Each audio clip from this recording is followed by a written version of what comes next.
Hi kids! Do you know the story of Horton Hears a Who? Yes? Well, this story is a book written by Dr. Seuss about an elephant named Horton. One day, while Horton was enjoying himself, he heard a small little voice. That voice belonged to the mayor of Whoville, where very tiny people called Whos live. They are so small that you can't even see them with your eyes. You would need a microscope to see them. Now the mayor of Whoville asked Horton to help save the town. But no one believed Horton that Whoville existed. So what did Horton do? Let's find out from the story. Let's go!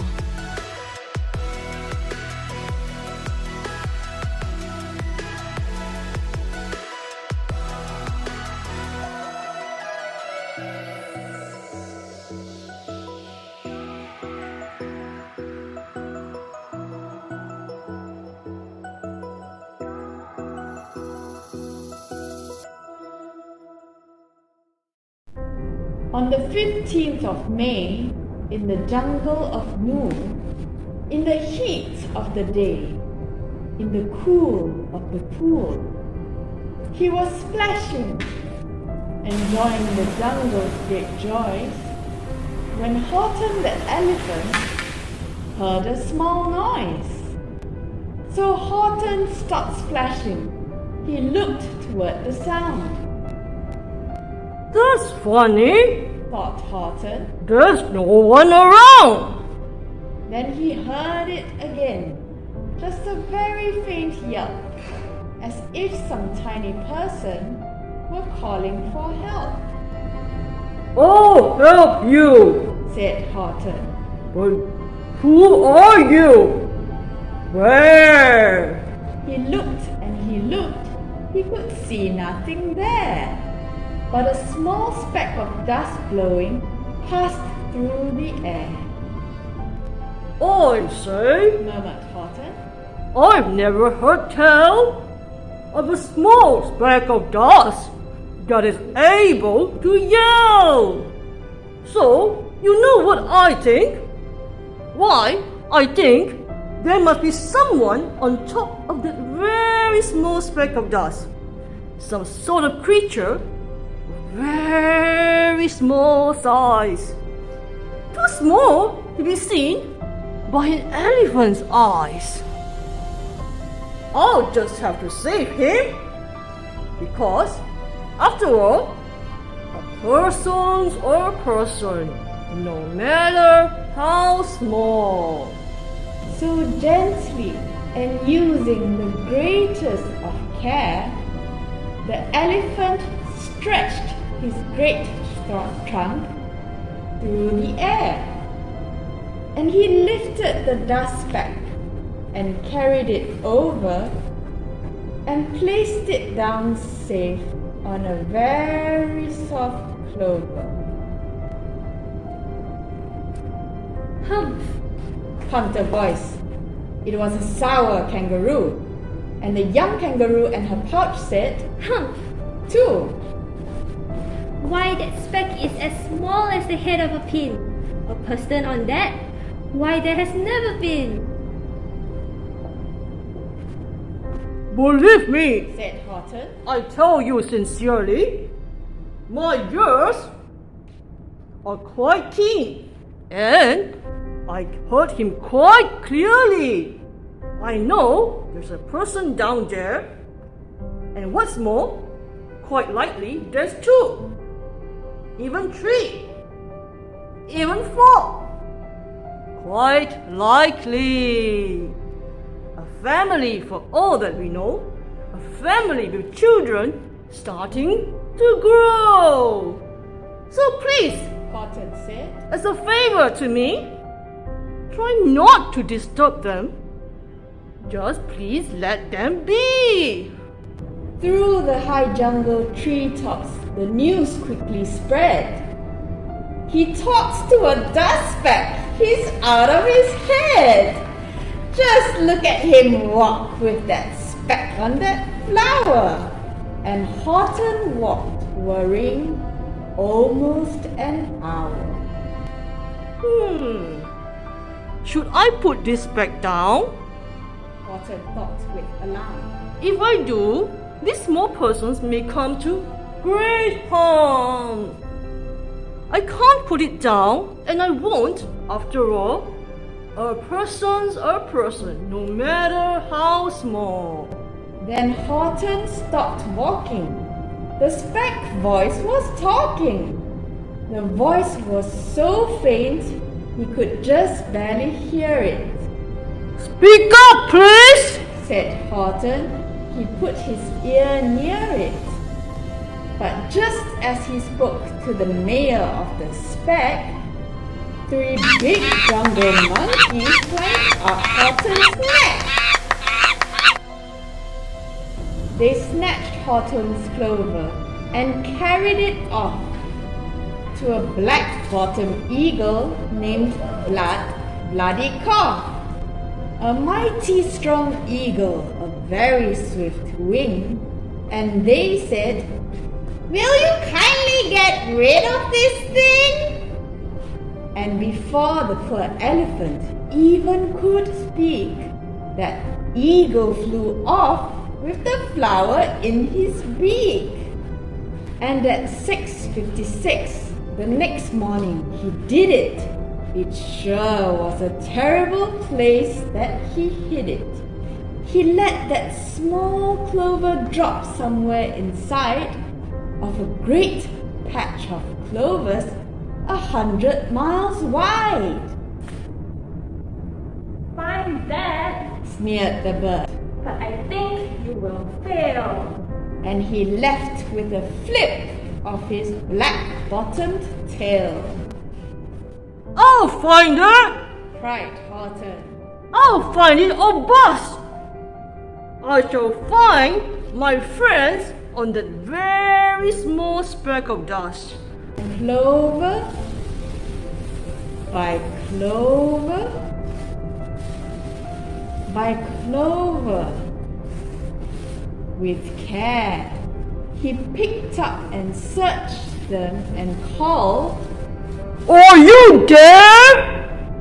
but clover by clover by clover. He found that the one that he sought for was just not around. Then on through the afternoon, hour after hour, till he found them at last on the 3 millionth flower. My friends! Cried the elephant. Tell me! Do tell! Are you safe? Are you sound? Are you whole? Are you well? From down on that speck came the voice of the mayor. We really had trouble. What's more than our share? When that black-bottomed birdie let go and we dropped. We landed so hard that our clocks have all stopped. So Horton, please, Repeated the voice of the mayor. to stick by us while we were making repairs? Of course! Horton answered. Of course I will stick! I'll stick by you small folks to think and to take. For almost 2 days, we ran wild and insisted on chatting with persons who never existed. And I'm here to state Snapped the big kangaroo. that your silly, nonsensical game is all true.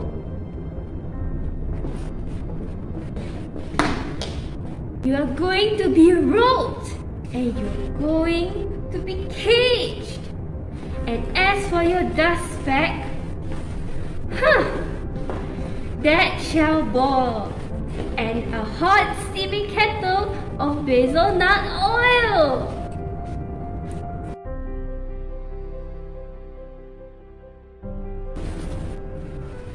Mr. Mayor!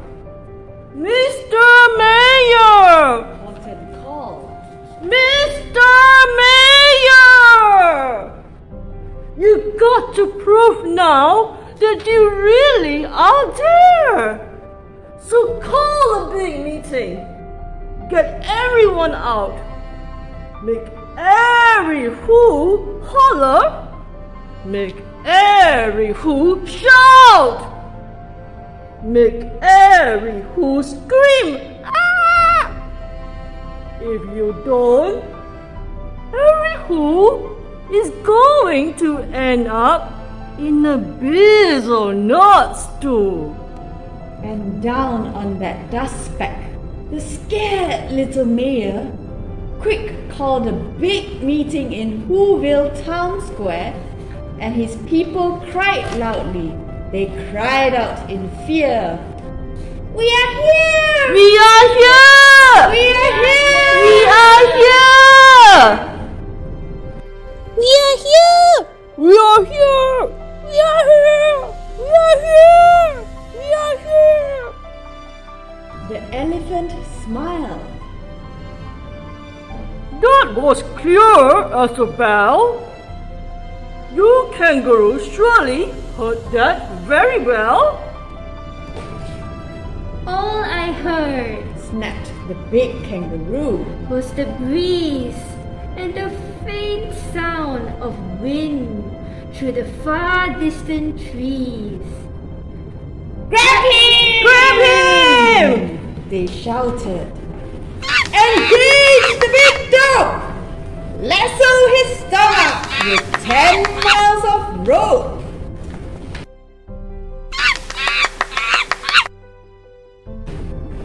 Horton fought back with great vigor and vim, but the Wickersham gang was too many for him. They beat him, they mauled him, they started to haul him into his cage, but he managed to call to the mayor. Don't give up! I believe in you all! A person's a person, no matter how small. The mayor grabbed the tom-tom. He started to smack it. And all over Whoville, they whooped up a racket. They rattled tin kettles. They beat on brass pans, on garbage pail tops and old cranberry cans. They blew on bazookas and blasted great toots on clarinets, ooms, and boom paws and flutes.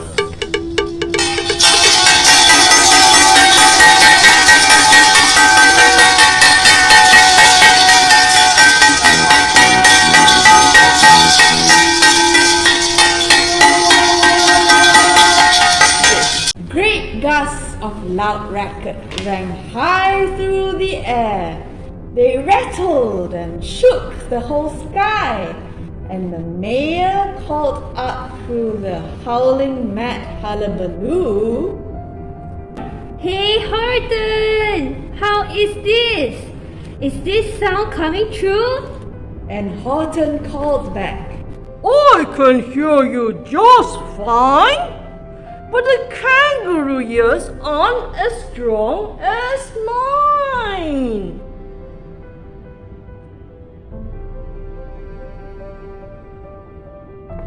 But they didn't hear a thing. Are you sure all of you boys are doing their best? Are they all making noise? Everyone seemed to be yapping or yipping. Everyone seemed to be beeping or beeping, but it wasn't enough. All this ruckus and roar. He had to find someone to help him make more. And just when he thought he was getting nowhere and almost about to give up and despair, in the Fairfax Apartments, apartment 12J, a very small shirker named Jojo, just standing and bouncing a yo-yo, not making a sound, not a yip, not a chirp. And the mayor rushed inside and he grabbed the young clerk and he climbed with the ladder of the Eiffelberg Tower. "This," cried the mayor, "is your town's darkest hour. We've got to make noises and greater amounts. So open your mouth, lad, for every voice counts." Thus he spoke as he climbed. When they got to the top, the lad cleared his throat. Yeah!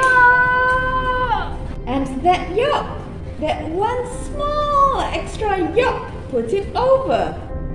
Finally, at last, from that speck on that clover, their voices were heard. They rang out clear and clean. And the elephant smiled. Do you see what I mean? They prove they are persons, no matter how small. And their whole world was saved by the smallest of all.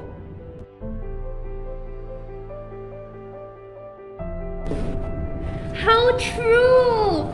Yes, how true! Said the big kangaroo. And from now on, you know what I'm planning to do? From now on, I'm going to protect them with you! And the young kangaroo in her pouch said, Me too.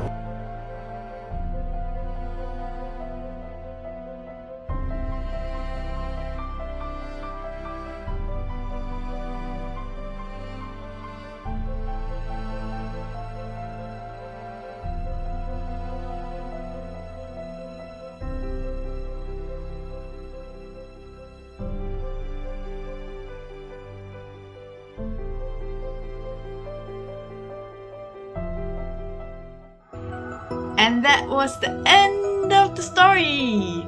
So, did you enjoy the story, everyone? And do you remember what Horton said? A person, no matter how small. Although the Whos are very tiny people, they are important too. Remember this, kids.